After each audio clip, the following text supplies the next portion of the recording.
8:06 en toda la República de Paraguay, 26 grados la temperatura del momento. Agradecemos mucho y bueno, tenemos el placer de tenerle en los estudios de Mega TV y de la radio 1 de marzo 780 al presidente de la República.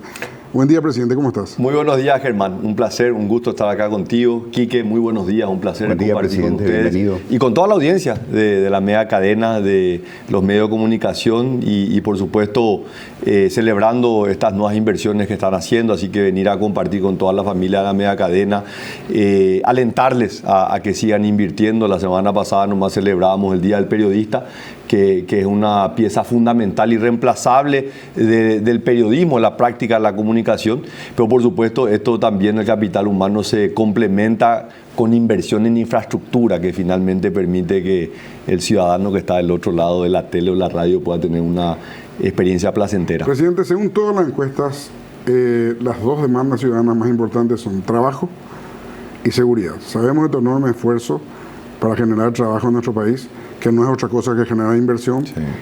Pero la seguridad, acá el sábado a la noche hubo un asalto importante, realmente de película, sí, en Natalio, Itapúa. Sabemos los problemas que hay en Canindeyú, en Ciudad del Este. Acabamos de hablar con el miembro de la Cámara de Comercio del Alto Paraná.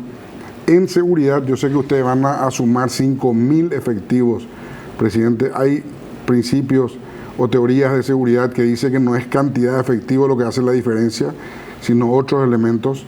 ¿Qué pensás hacer al respecto? No hay una bala de plata, Germán, es una combinación de factores. Primero, era la coordinación entre todas las instituciones que tienen la responsabilidad de resguardar a los paraguayos. Este concepto de la defensa nacional y la seguridad interna, que por más que había una ley del año 99, se utilizaba poco y nada. Entonces el CODENA se volvió el ámbito natural donde confluyen todas las agencias de seguridad, donde ahí se trabaja en materia de seguridad interna, en defensa nacional, lucha contra el narcotráfico, el terrorismo.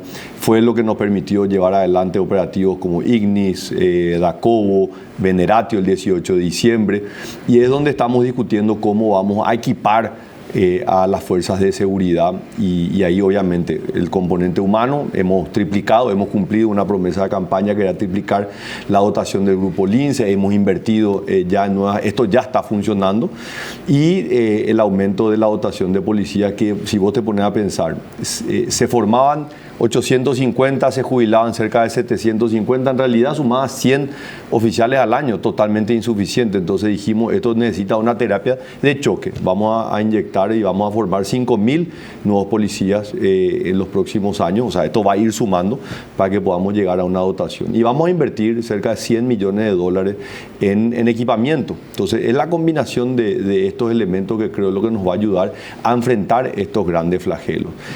Paraguay tiene un enorme desafío. Este es un país pacífico, ¿verdad? Y así lo ha demostrado nuestra historia, pero en momentos de adversidad tenemos que salir a luchar, y esta es una guerra que tenemos que luchar, y yo no voy a claudicar en esto. El 18 de diciembre yo me levanté muy temprano a la madrugada pensando que podría ser mi último día como presidente de la República. A horas de iniciarse el operativo Veneratio, yo estaba decidido a tomar el control. Yo creía... Ahora, es muy interesante, sí, presidente, esto, porque se trata de desarmar las bandas del crimen organizado que operan desde las cárceles. Y lo de ayer tiene el sello del PCC, de eso que se llama el Onovo Cangazo, el tipo de procedimiento. Es decir, es interesante el desafío en cuanto a que se puede mirar la seguridad interna, pero sin dudas hay que articular también el crimen transnacional. Totalmente. Con nuestros vecinos. Y ahí es donde entra esta figura del CODENA aquí, que donde no es solamente un desafío de la Policía Nacional, acá también entra las fuerzas militares, ¿verdad? Y acá hay todo un debate donde había hasta cierto pudor de usar las fuerzas militares, ¿verdad? Porque vos sabés, ustedes saben, ¿verdad? Del 89 todos quisieron de alguna manera decirle a los militares, ustedes no salgan de los cuarteles, ya, o valema, no queremos saber nada de ustedes. Y la verdad que nosotros hemos dejado, no le hemos equipado, no lo hemos entrenado, y hoy necesitamos darle un rol en la defensa de la lucha contra el crimen organizado. La Fuerza de Tarea Conjunta, no podemos negar, ha sido exitosa. O sea, ya no estamos hablando de San Pedro, no estamos hablando de Concepción, no estamos hablando de Amambay, estamos hablando de Canindeyú, Yeyú, estamos hablando de Itapúa, estamos hablando de Alto Paraná, y tenemos que ir expandiendo este criterio del uso de las fuerzas conjuntas, donde los militares tienen un rol y las fuerzas policiales tienen también su rol. Presidente, hablando ya de política, el comando de ustedes, digo, el comando de Honor Colorado, se reúne cada tanto. Una vez al mes. Una vez al mes. Sí. Y hay mucha gente que dice que ellos te manejan, presidente, que el comando te maneja, que lo que ahí se decide es lo que finalmente vos terminás haciendo y que no tenés una autonomía en la toma de decisiones. Entonces, explícanos qué rol tiene el comando y si influye o no en tus decisiones. El comando es, como su nombre lo dice, un comando político. Nosotros lo iniciamos en tiempo de campaña y uno de los temores que yo tenía era después del 15 de agosto sufrir ese síndrome de aislamiento que le pasa a todos los presidentes. O sea, la presidencia es un espacio complejo, es muchas veces la soledad del poder lleva a uno a distanciarse y de poder escuchar, uno tiende a querer escuchar solamente las voces agradables. Y yo, en base también a los relatos, a las experiencias. Yo dije, yo con 44 años, cuando asumí el año pasado, decía, no va a ser por mi experiencia personal, lo que tengo que tratar es de nutrirme la experiencia de otras personas. Entonces hablé con expresidentes, hablé con personas que han estado cerca de expresidentes en el pasado y todos coincidían, el gran desafío de todo presidente es evitar el aislamiento. Entonces yo les pedí al comando, que no es natural, un comando para unas elecciones se disuelve cuando terminan esas elecciones, y yo les pedí que quería tener ese espacio para reflexionar políticamente una vez al mes para poder escuchar voces diferentes, ¿verdad? Algunos de los miembros del comando forman parte del Poder Ejecutivo, yo comparto con ellos regularmente, pero comparto en un ámbito administrativo, ¿verdad? Programas sociales, construcción de viviendas y otro tipo de áreas.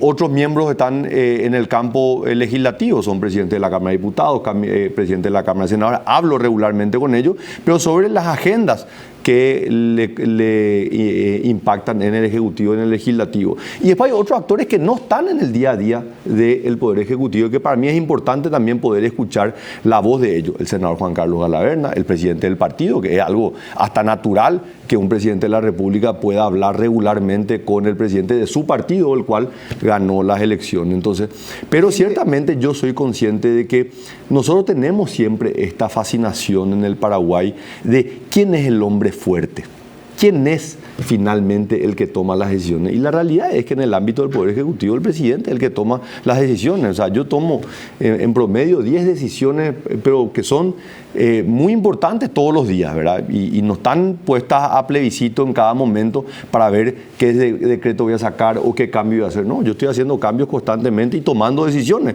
En estos un poco más de 9 meses hemos hecho, no sé, cerca de 10 reformas trascendentales. Y estas requieren una combinación de elementos técnicos, objetivos, pero también elementos políticos. Presidente, Itaipú. Se decía que esta era la semana de Itaipú, que hoy era el día del gran anuncio de Itaipú. Por favor, los periodistas somos primicia adictos. Dejanos una... No, esta es una conversación, Quique, que está llevando varios meses. Nosotros la empezamos ya en mayo del año 2023. Mayo, yo no había asumido, recién había sido electo, tuve el primer encuentro con el presidente Lula y le decía que yo sentía admiración por lo que habían conseguido hace más de 50 años paraguayos y brasileros, que en un momento de mucha adversidad y de mucha tensión se llegó a un acuerdo para firmar el Tratado de Itaipú que dio vida a esa gran obra de infraestructura, que hasta hoy yo creo que es una de las obras más importantes de la integración energética, no solamente regional, sino a nivel mundial. Y le decía, ¿qué vamos a hacer nosotros? ¿Por qué nos van a recordar a nosotros, así como nosotros recordamos a esos paraguayos y a esos brasileños? Nosotros tenemos que pensar en grande. Y bueno, así lo venimos desarrollando, la conversación es muy buena. Este no es un partido Paraguay contra Brasil. En este partido jugamos los dos en el mismo equipo. Ciertamente tenemos motivaciones diferentes, ¿verdad? Porque obviamente en este 50 y 50 ellos consumen más del 50%, nosotros el menos, entonces ahí los incentivos empiezan a cambiar. Pero la conversación es muy fluida, estamos muy avanzados. Hace 10 días vino el canciller, el ministro de Minas y Energía, tuvimos una conversación especial muy importante, pero no concluimos, ¿verdad? Entonces yo sería descortés si yo salgo a anunciar algo que todavía no está acordado. Entonces, esto puede llevar unos días más, puede tomar unas semanas más, se puede anunciar en cualquier momento, pero te puedo decir que las conversaciones son muy buenas. Paraguay defiende una posición de beneficio para los paraguayos y Brasil la entiende muy bien, así que yo creo que vamos a tener novedades pronto. Presidente, estamos lejos, así como no querés decir, reíte nomás, porque tener una risa fácil siempre, si estamos cerca. Pero yo te iba a decir la información que tengo. Sí. Se quedan 16.71 la tarifa, pero Brasil compensa con 200 millones de dólares adicionales, con los cuales el Paraguay estaría recibiendo cercano a 700 millones más de lo que hoy estamos recibiendo en ITEPU. Todo es posible, Germán. Todo es posible. Te voy a repetir, vamos a pelear para que Paraguay pueda sacar el mayor beneficio para los paraguayos. ¿Puedo tomarlo como todo es posible, que está ahí cerca de lo que estoy Sí, diciendo? todo es posible. O sea, en realidad no hay mucho secreto en esto, ¿verdad? O sea, al Paraguay no presidente, hay mucho secreto. Lo que los brasileros planteaban. Te voy a hacer otra pregunta, a ver si me confirmaba así. Vos le hiciste en Planalto, el Palacio de Gobierno de Brasil, le hiciste una posición magistral a Lula. Él te miró atento, terminaste tu posición, se dio la vuelta, le preguntó al canciller cuál es nuestra posición y el canciller brasileño le dijo cumplir el tratado. Y eso significa sin esos 700 millones de dólares. Sí, no fue tan así. La conversación fue una conversación, duró 4 horas. Habían cerca de 20 personas en la sala, ¿verdad? Y fue una conversación por momentos muy amigable, por momentos tensa en el sentido de intercambio de posiciones, ¿verdad? Pero fue una muy buena reunión. Yo tengo que reconocer que el presidente Lula, a quien públicamente digo, no tengo yo pudor en decir, yo la admiro. Yo creo que es hoy una de las figuras políticas más importantes, al menos el mundo occidental, de quienes creemos en la democracia. Creo que es una figura muy importante para nosotros como país, nuestro mayor socio comercial. Y Lula no es que tiene que venir a demostrarnos, ella ha demostrado ser una persona generosa con el Paraguay, así que yo no es que vengo a recriminarle ni nada, ¿verdad? Sí creo que Paraguay puede conseguir más y puede pelear. Nosotros tenemos que pelear por lo que nosotros queremos y lo que nosotros deseamos. Así que, pero la conversación fue mucho más compleja, mucho más larga y te puedo decir que nunca se han roto las relaciones, tenemos una relación excelente, pero queda claro que ellos tienen posiciones donde a veces tenemos puntos de vista divergentes, porque obviamente somos países de escalas diferentes, porque tenemos demandas diferentes y porque los pesos relativos son diferentes. Pero la cifra que yo te digo es 16.71, cada 150 millones de dólares significa un punto de tarifa. Con lo que yo te digo, nosotros estaríamos llegando tácitamente, no directamente, pero tácitamente a un chiquitito más que 18, o sea que sería un buen acuerdo. Germán, vos sos un buen periodista y muy persistente y podemos seguir insistiendo. Y vos me podés decir un número, yo te puedo seguir diciendo estamos cerca y cuando tengamos el número lo vamos a anunciar, ¿verdad? Porque en realidad yo decirte algo si estamos cerca cuando nosotros nos hemos cerrado sería hasta irresponsable de mi parte. Ennio Berri dijo la semana pasada en una radio en Fox también lo mismo, estamos cerca, pero ensayó un boceto bastante cercano, no se toca la tarifa y se concede una compensación a Paraguay. Por ahí van los borradores, presidente. Quique, mira, Paraguay en las últimas negociaciones tomó decisiones de transferirle recursos a la ANDE, ¿verdad? ¿Por qué le transfirió Itaipú plata a la ANDE? ¿Por qué? Porque la ANDE tiene una situación financiera delicada que le hubiese obligado a levantar la tasa, la tarifa de venta al público. O sea, ¿qué hace cada país con su plata? Es decisión de cada país, ¿verdad? Si Brasil decide utilizar sus recursos para mantener la tarifa en 16, los puede utilizar. Paraguay puede utilizar ese dinero para inversiones en infraestructura, en redes eléctricas, en fortalecer a la ANDE. Entonces, te voy a repetir, nosotros estamos los dos jugando el partido, tenemos los mismos objetivos, necesitamos que Itaipú funcione de manera óptima y después cada uno tiene la libertad de usar el dinero como mejor le parece, ¿verdad? Entonces, yo no contradigo lo que dice Ennio, pero nuestra realidad puede ser diferente. Presidente, ¿por qué tiene que haber una sola tarifa? Hay usinas en el mundo también de intereses condóminos donde cada parte tiene su tarifa conforme a sus necesidades o realidades. ¿Por qué no puede ser así? La empresa es una, Quique, es una e indivisible. Itaipú es una sola, donde hay dos socios, la margen derecha y la margen izquierda, que le venden a intermediarias y esas intermediarias toman la decisión a qué precio le van a vender al público. Itaipú tiene que producir y tiene que vender y tiene una sola contabilidad. A partir de ese momento, Paraguay decide a qué precio le vende al público y Brasil hace lo mismo, a qué precio le vende a las intermediarias. Entonces, en ese sentido, pueden haber varias tarifas, pero el costo de producción es solamente uno. Y eso es lo que estamos discutiendo ahora. Haciendo una pregunta personal y una institucional. La personal es la siguiente. En Roma hace 2000 años los soldados romanos desfilaban después de una campaña victoriosa y Roma tenía 1,5 millones de habitantes, así que tenía mucha población. Y detrás de ese general romano desfilando victoriosamente le ponían a un romano que de tanto en tanto le tocaba el hombro y le decía: recuerda que eres un mortal.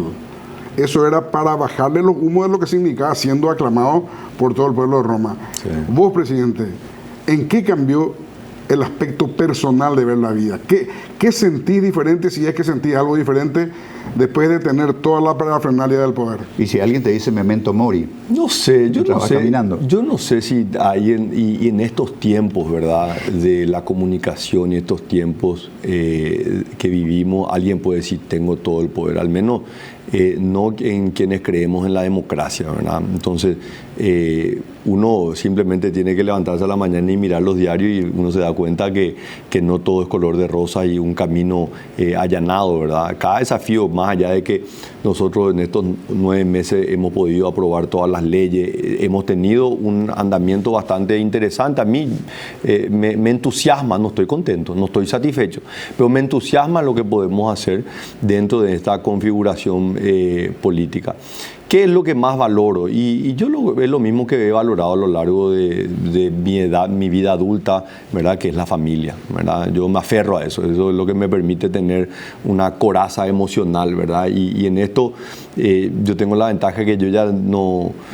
Uno cree que cuando llega a los cargos la familia pasa a segundo plano o toma por descontado y no tiene que tomar por descontado, así que me apoyo muchísimo en eso. Tengo una esposa maravillosa, tengo 2 hijos fantásticos, una nuera que quiero como una hija y me aferro a eso. Disfruto de mis padres. Mi padre con 81 años es siempre una voz de sabiduría para mí, una voz de aliento, también una voz crítica, ¿verdad? Lo mismo con mi madre, mis hermanos. Entonces me aferro a eso, ¿verdad? Y después saber que, como decían ya los romanos, ¿verdad?, la democracia no es perfecta, no es un sistema político perfecto, pero era el mejor sistema político y en gran medida porque... El sistema de gobierno, pero es mejor que claro, conocemos. pero ¿cuál era la virtud o cuál es la virtud de la democracia? Que es el sistema más alejado de la tiranía. Entonces hay que repetir eso, constantemente hay que repetir. Presidente, ahora la institucional. La obra pública significa aproximadamente el 70-80% de la obra nacional global. No, eso no es cierto. ¿Cómo no es cierto? No. La inversión pública representa como máximo 3% del PIB. La inversión privada es 5%, es 15% del PIB. No, eso es total. Yo me refiero a la obra pública. A lo que hace el MOPC. Claro. Ah, ok. Ahí sí. Okay. No, me refería a eso. Dentro del sector público. Claro, dentro del sector público. Sí. Y esta administración lleva más de 8 meses, presidente, sin licitar ni una sola obra. Sí. Ni una. La única obra que se inició fue la obra del corredor de la soberanía, la ruta de la soberanía. Que está creo que de Salto Guairá hasta Pedro Juan Caballero. Sí. Eso genera una... Le pasó lo mismo a Abdo, Germán. Sí. Abdo también tuvo un comienzo trancadísimo. Sí. Bueno, ¿qué pensás hacer al respecto, presidente? Eso mueve mucho la plata. acelerar las obras. Se recibió la semana pasada las empresas precalificadas para obras de agua y saneamiento en Central, en el Alto Paraná. También se está avanzando muy rápidamente en la APP para la Ruta 1. Estamos lanzando muchas obras pequeñas para empresas medianas en todo el país. Armamos un paquete importante de proyectos no tan grandes para mover justamente la economía. ¿Cuál es el problema que ocurre en las transiciones, ¿verdad? El gobierno que se va quiere acelerar lo máximo, ¿verdad? Y así lo hicieron con la continuación de la bioceánica y la Ruta 12, ¿verdad? Estas dos obras se dejaron, la Ruta 15 y la Ruta 12, que eran dos proyectos de casi 400 millones de dólares, 300 millones de dólares. Se están ejecutando, o sea, están en ejecución. Ellos lanzaron, licitaron, adjudicaron, ¿verdad? A nosotros nos tocó tener que recibir una administración pública con muchos atrasos en obras públicas, en salud, y esto lo hemos hablado. Cuando hay atraso del Estado, se corta la cadena de pago, se encarecen las tasas de interés, o sea, genera toda una serie de distorsiones desde el punto de vista financiero. Entonces nosotros nos abocamos a resolver eso, lo resolvimos, el Congreso nos dio la herramienta, saldamos deudas de obras públicas y del Ministerio de Salud. Todavía nos queda de IPS un tramo grande que queremos resolver lo más rápido posible, y estamos avanzando con las obras, ¿verdad? O sea, es el clamor que hacemos todo, ¿verdad? Y yo particularmente, hay un trabajo que hace el Ministerio de Economía con el Ministerio de Obras Públicas. También van a haber obras que van a ser financiadas con recursos de Itaipú, ¿verdad? Y ahí también la intención es poder intervenir en el área metropolitana, ¿verdad? Porque espectacular son las rutas, ¿verdad? Las que nos conectan a los diferentes puntos alejados del país. Pero nosotros tenemos que entender que está medio colapsada nuestra área metropolitana, y una parte es vial y otra parte es el transporte público. Presidente, nos queda poquito tiempo de su presencia acá. ¿Nos van a sacar al aire? No. Si quiere seguir, levantamos. Cuando vos querés irte, no sé, Presidente, siéntase en la libertad de quedarse todo el tiempo que quiera. Pero administrando agenda, Hambre Cero, sí, ya promulgó el decreto, promulgó la ley, firmó decretos reglamentarios, pero está pendiente una mesa entre estudiantes y gobierno. Si de esa mesa de estudiantes y gobierno se llega al consenso de que hay que hacer una nueva ley, ¿usted derogaría Hambre Cero? Nunca se habló de derogar la ley Hambre Cero. Ellos quieren hacer modificaciones para asegurar el financiamiento de proyectos que estaban financiados con Fonacide, ¿verdad? Y nosotros le hemos explicado que todos estos programas de Fonacide en realidad tienen fuentes de financiamiento asegurado.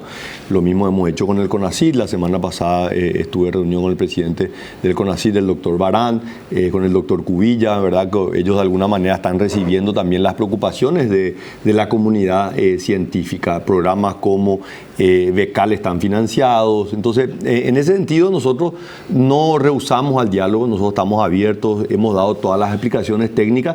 Si hace falta dar más explicaciones, las daremos, y si hacen falta garantías para asegurar el financiamiento de programas que son importantes para la educación, lo haremos, ¿verdad? Pero nosotros no creemos de que para eso haya que derogar la ley de Hambre Cero, una ley que va a resolver el problema de la alimentación escolar de 1.300.000 chicos. Nos parece tremendamente injusto, y que va a resolver, Quique, una de las grandes injusticias, que fue la distribución de royalties en compensaciones sobre un acuerdo político y no sobre la base de la población y las necesidades sociales, ¿verdad? Porque en todo este debate yo no le escuché a ningún periodista hablar de la gente, los niños en San Pedro, en Canindeyú, en Concepción, que tienen los mayores, Caguazú, que tienen los mayores índices de pobreza. Y esa pobreza es resultado de políticas públicas que la ley de Hambre Cero busca resolver, para que la distribución de los recursos vaya en base a la necesidad, en base a la población y los indicadores sociales, ¿verdad? Porque obviamente donde hay más niños en escuelas públicas quiere decir que hay mayor incidencia de pobreza. Entonces, esta ley en realidad es una ley de justicia social. Que yo entiendo el juego de la política, dicen, ¿cómo vamos a salir a defender la ley de Santiago Peña? ¿Cómo vamos a hacer? Pero esta ley va a ser un hecho trascendental en la historia, y el tiempo va a ser el juez inexorable para decir realmente si esta ley resolvió o no uno de los grandes flagelos que tiene este país, que es inaceptable, que es el hambre y la pobreza. En este proceso de instalación de la protesta universitaria pasó algo muy lindo, era la voz genuina de los estudiantes. Totalmente. Ahí no había banderas políticas. Sí. Bueno, trató de mezclarse porque quisieron unos cuantos avivados. Quisieron, pero el origen pero no pudieron. Es un origen genuino. Presidente, en el concepto inicial, ¿por qué dijeron para que los niños tengan piernas, los universitarios no tienen que tener cabeza? ¿Por qué la plata no viene de otro lado? Pero nosotros nunca dijimos eso. Sí, en el proyecto de ley, como consecuencia de un planteamiento del Consejo Superior Universitario, se modificó el proyecto para asegurar la fuente de financiamiento. O sea, en la Cámara de Diputados se incluyó el artículo 9, que era justamente blindar, usando la palabra blindar, que fue un pedido del Consejo Superior Universitario, donde confluyen las autoridades universitarias, estudiantes, docentes y autoridades, y donde ellos dijeron, nosotros queremos que se incluya este lenguaje. Y se aprobó ese lenguaje. obviamente el objetivo no era solamente eso, era también un objetivo político.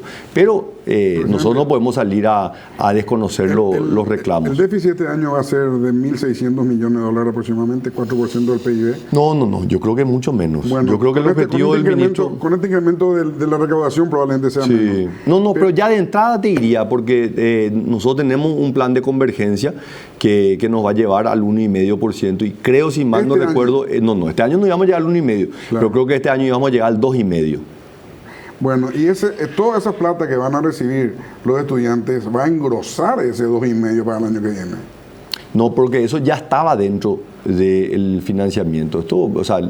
Vos tenés fuente 10, fuente 20 y fuente 30. Al final todo entra dentro de los recursos del Estado, claro, y es lo que se destina. Pero estamos hablando 20 millones de dólares. Esto no es un problema.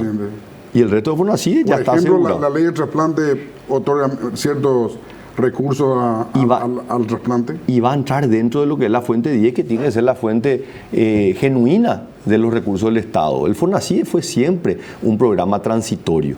Nunca se pensó que el FONACIDE iba a sustituir a la administración pública. Esto era simplemente la posibilidad de poder desarrollar políticas públicas para ver si funcionaban, y si funcionaban, no debería entrar dentro del paquete regular. ¿Por qué empezó a invertir los 700 millones de dólares que van a venir? Inversión que tenga algo de retorno económico, social.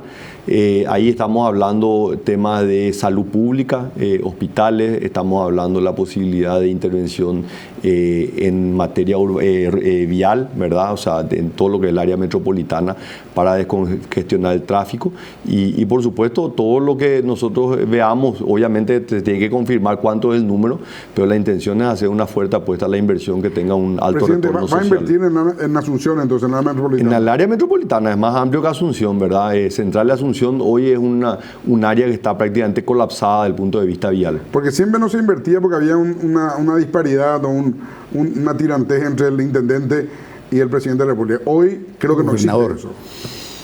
Mira, mi posición ha sido trabajar con todos, ¿verdad? Me estoy reuniendo regularmente con todos los intendentes de todos los departamentos, vienen sin legisladores y sin gobernadores. Un contacto directo con ellos, donde analizamos cada una de las necesidades, y la verdad que es súper enriquecedor, ¿verdad?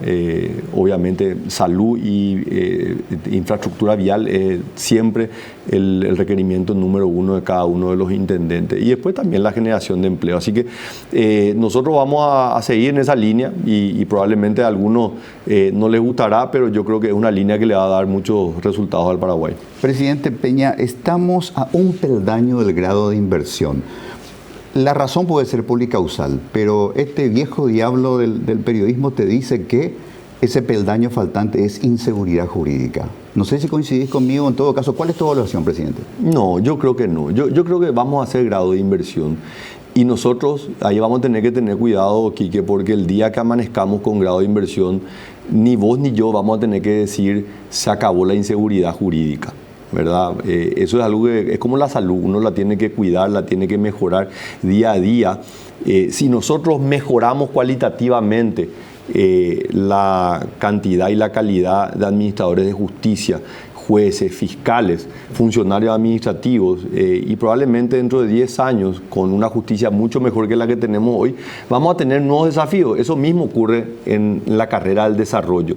Si nosotros aseguramos que todos los paraguayos tengan acceso al agua potable, que hoy no tienen, si todos los paraguayos tienen acceso a una vivienda digna, que hoy no tienen, dentro de 10 años, con esas demandas satisfechas, y vamos a tener nuevas demandas.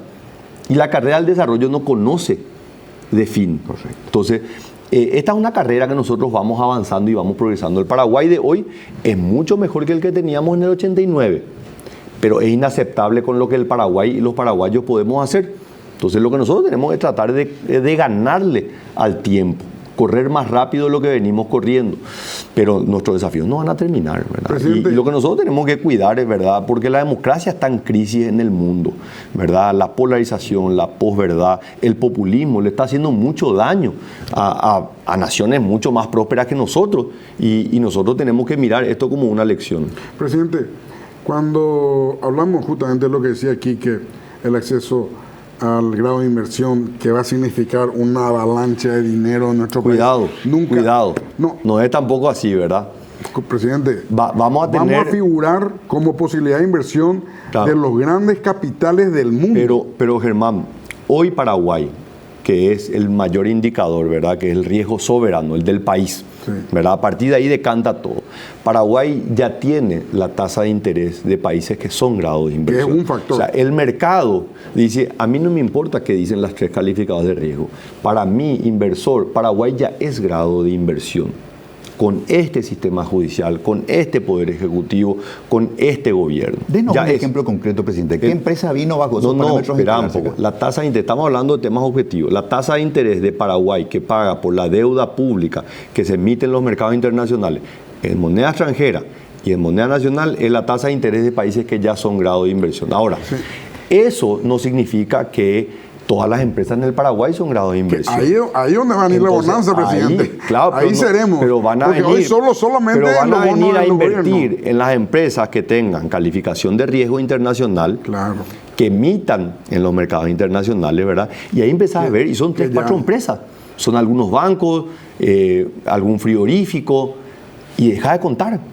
Entonces, la autopista por la cual llegan esos fondos, esa es una autopista que hoy tiene demasiado pocos autos. Pero, presidente, en los monitores de los grandes inversores, sí, del mundo, que son trillones de dólares, sí, hoy Paraguay es color rojo. Sí, es anaranjado. Bueno, pero color rojo está ahí a un paso. No pueden invertir según su estatuto. Exacto, es así. Cuando puedan invertir según su estatuto, cuando pasemos a verde, sí, ahí vamos a recibir miles de llamados. Van a recibir las empresas que tengan la capacidad de absorber. Por eso no es que van a venir, che, Germán, te quiero dar la plata a vos. Para poner un ejemplo, presidente, Chile y Perú invirtieron bonos a 100 años de plazo. Sí. Paraguay va a poder invertir bonos a 100 años de plazo. Anda a mirar cuántas empresas cotizan en la bolsa de Chile. ¿Cómo está el mercado de capitales de Chile? Nosotros tenemos un mercado de capitales muy pequeño. ¿Y por qué hablo del mercado de capitales? Porque ese es el ámbito donde se hacen las inversiones. ¿Por qué? Porque para estar en el mercado de capitales vos tenés que abrir tus balances. Tiene que haber un mecanismo de transparencia donde no todas las empresas están dispuestas a jugar. O sea, hay una gran brecha de due diligence. Todavía hay muchísimo camino por andar, ¿verdad? Entonces, yo no quiero desmeritar, yo creo que Paraguay va a ser grado de inversión. El mercado ya dice que es grado de inversión. O sea, este es un formalismo, pero eso no va a solucionar todos nuestros problemas, no va a ser la panacea. ¿Dónde vamos a generar nosotros cambios trascendentales? En el capital humano, la formación del capital humano, cuando aumentemos la productividad del trabajador paraguayo. Ese es nuestro gran desafío. Y ahí tenemos que trabajar en la mejora de la salud. Tenemos que tener ciudadanos que tengan una salud más robusta y ciudadanos que tengan una formación más robusta. Entonces, ahí es donde nosotros tenemos la posibilidad de impactar de manera importante. Presidente, la macroeconomía nuestra está espectacular hace bastante tiempo. Sí. Tenemos la relación deuda, reservas más bajas. Tenemos inflación casi ahí bajísima, sí, una de las más bajas también de la región. Tenemos un ordenamiento macroeconómico, pero ¿qué le decimos a esa gente que el macro no le cuenta, presidente? ¿Qué le decimos a esa gente que está allá en el llano? A 10.000 metros de altura hay un sol brillante.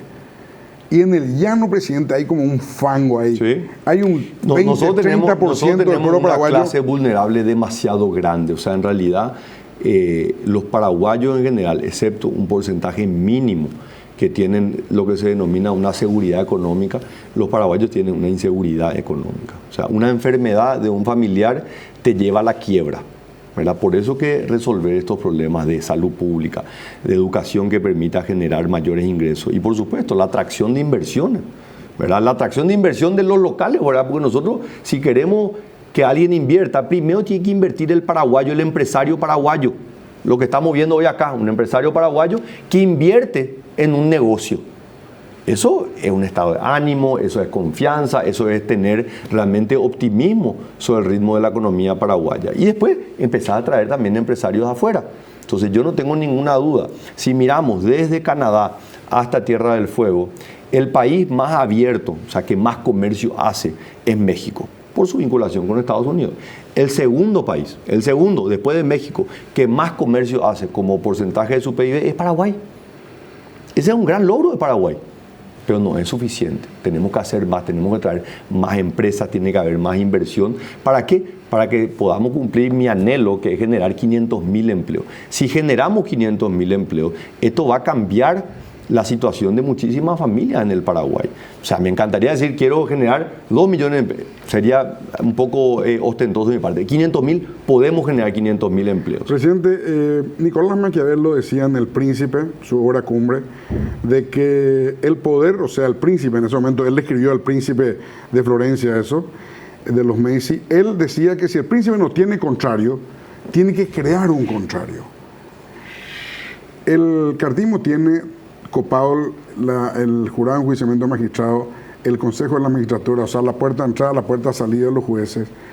Eso lleva una tendencia al copamiento del poder, presidente. ¿Eso es positivo o es negativo para vos? Y en el periodo pasado, el Poder Ejecutivo también tenía copado, junto con la oposición. Pero el mismo concepto, tenían copado la Cámara de Senadores, tenían copado el jurado, por eso pudieron nombrar a 5 ministros de la Corte. De hecho, a nadie se le aceptó tanto proyecto de ley como a tu gobierno. Claro, pero como consecuencia... En los 35 años de democracia... ¿Consecuencia de qué? Número 1, de haber conseguido, por primera vez probablemente, claramente el antecedente único es Cubas Argaña, duró muy poco, así que prefiero no usar tanto ese ejemplo, pero nunca antes un partido de gobierno, ya no quiero decir solamente el Partido Colorado, había tenido mayoría propia en ambas cámaras del Congreso. Y trabajamos para eso, trabajamos electoralmente y luego en las elecciones para mantener, porque la dinámica dentro del Partido Colorado era el fraccionamiento. Nosotros trabajamos para unir Senado, diputado.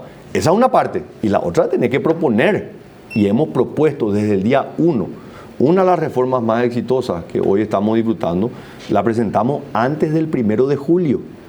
Antes del 1 de julio, que fue la unificación, la creación de la Dirección Nacional de Ingresos Tributarios. Y para recordar nomás, la presentó el entonces diputado Pedro Aliana. Todavía era diputado, vicepresidente electo, y él presenta el proyecto para la creación de la DENIT, que hoy está generando realmente una mejora muy importante, no solamente en la recaudación, sino en la disminución del contrabando, que es uno de los grandes flagelos del Paraguay. ¿Estos 4 senadores liberales, presidente, tienen alguna contraprestación sobre el TAP? No, ninguna.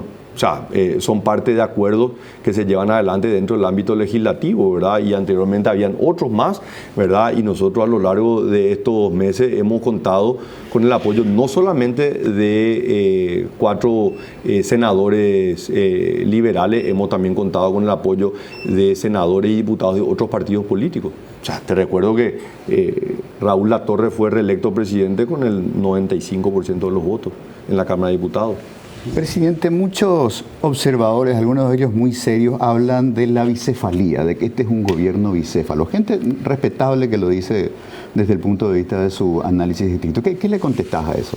Y yo les contento que claramente hay una intención, ¿verdad?, desde el Poder Ejecutivo de hacer un trabajo con el partido que me posicionó a mí, ¿verdad? O sea, yo no desconozco el rol partidario, es fundamental, ¿verdad? Sería un ingenuo creer que yo llegué porque simplemente mis cualidades, ¿verdad?, académicas. Esa es la realidad, porque nosotros sabemos que el voto es una acción emocional, no es racional, y esto es la confluencia de diferentes factores, y el apoyo político es fundamental.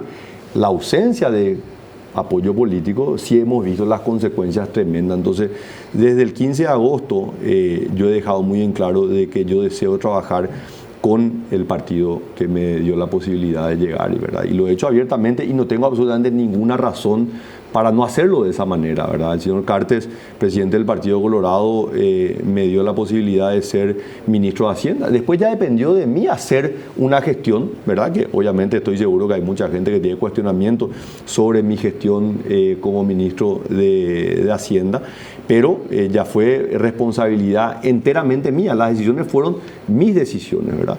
Y a lo largo de mi vida profesional yo creo que he dado también muestras de mi carácter, de mi compromiso, de la decisión que tomo. O sea, yo no rehúso nunca una entrevista, yo no rehúso nunca un cuestionamiento.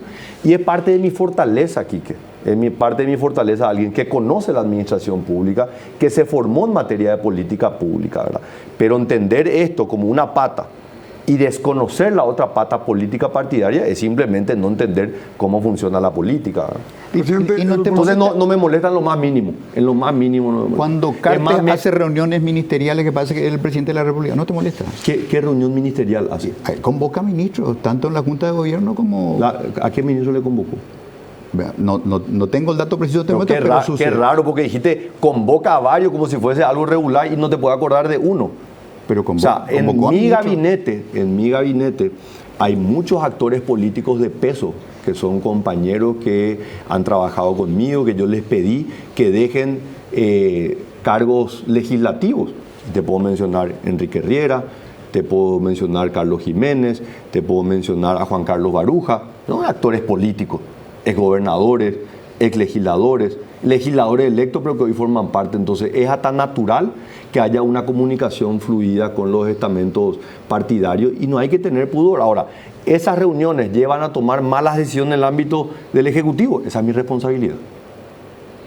Esa es mi responsabilidad. Presidente, esa responsabilidad no delego. El bolsillo es el órgano más sensible del ser humano. ¿Cómo va a estar el bolsillo del paraguayo en los próximos años?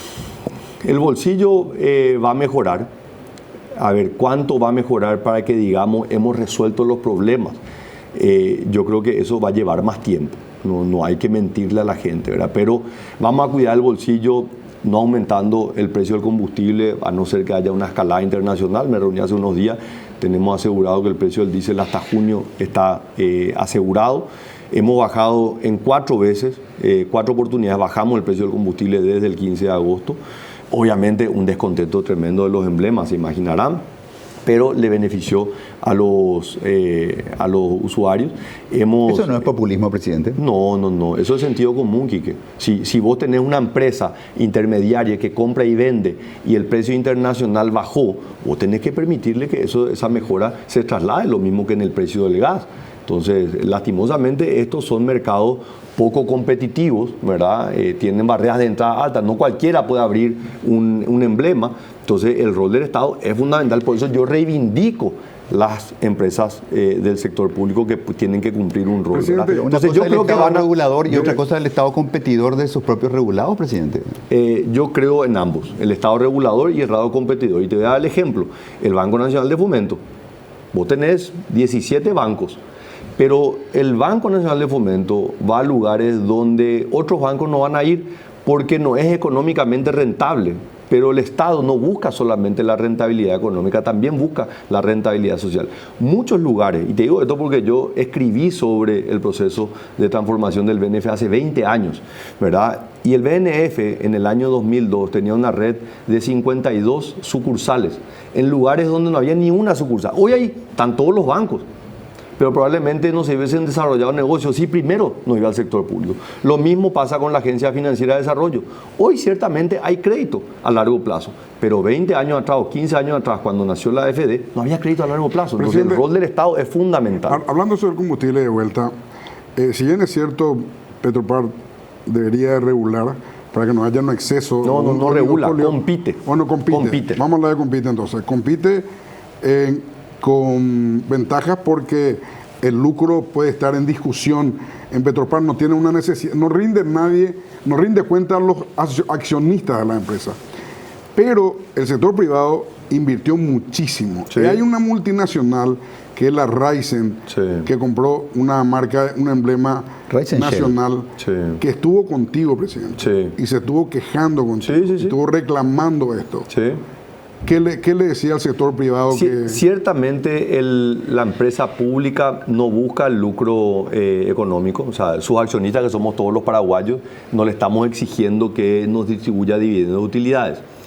Pero argumentar que una empresa privada que tiene la agilidad y la flexibilidad que le da su marco jurídico en el derecho privado no puede competir con una empresa pública es muy difícil de creer. Los costos que tienen las instituciones públicas son mucho más altos que los costos que tienen las empresas privadas. Entonces, ciertamente no buscamos lucro, pero somos, lastimosamente, por nuestro propio marco jurídico, el derecho público, mucho más lentas para ser eficientes y ser competitivas. Entonces, creo que con eso las empresas, y está demostrado, ¿verdad? Petropar no es una empresa nueva, existe hace ¿cuántos años? 40 años. 40 años. 40 años, ¿verdad? Presidente, Y sin embargo, pero los grandes emblemas paraguayos Claro. crecieron. Pero se puede pegar Con- el lujo de eliminar el margen natural del mercado, presidente. ¿Por qué? Porque no rinde cuenta ni un accionista. Sí. El único accionista del Estado.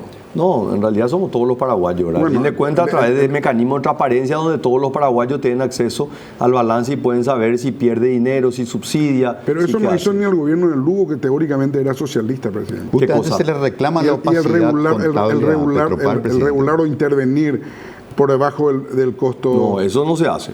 Eso no se hace. Yo te puedo asegurar, ¿Y por lo cómo menos vende en mucho nuestra mejor? administración, Vende menos que el sector privado. claro, porque tiene costos mucho más, ha disminuido los costos.